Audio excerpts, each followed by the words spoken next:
The labyrinthine subways and tunnels of New York are an ideal setting for the Division's first paid expansion, which introduces underground operations, special missions that consist of randomized dungeons and objectives. We had a chance to check out one of these missions at E3 2016, specifically a quick one-phase operation, and came away ready to dig deeper into the depths of Manhattan's underbelly.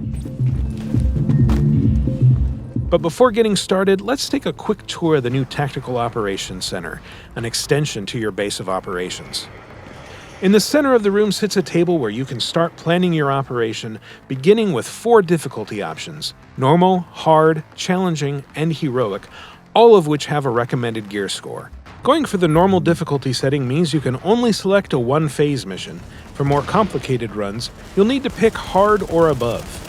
In addition to difficulty settings, Underground features directives, a collection of modifiers that can make the mission more difficult. To give you an idea, there's Fog of War, which removes HUD elements like the minimap from your screen.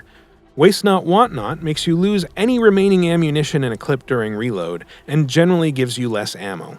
Mad Skills makes it so that when you use a skill, it sets the cooldown timer on all of your skills, while using a signature skill forces the cooldown on all of your teammates' signature skills.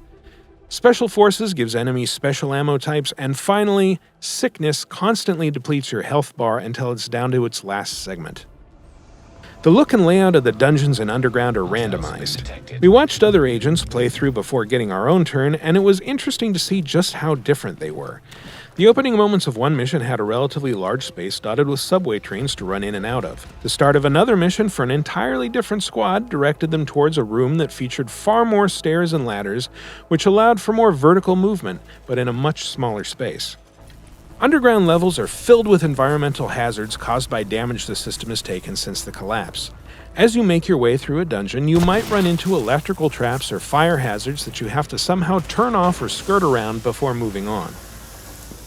And just to make things extra tough, enemies have tech that can disable your abilities just by emitting a pulse.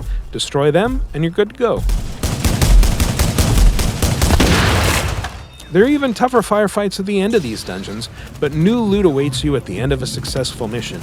But if you don't make it through and your entire squad wipes, you'll need to restart with a new randomized operation from the Tactical Operations Center.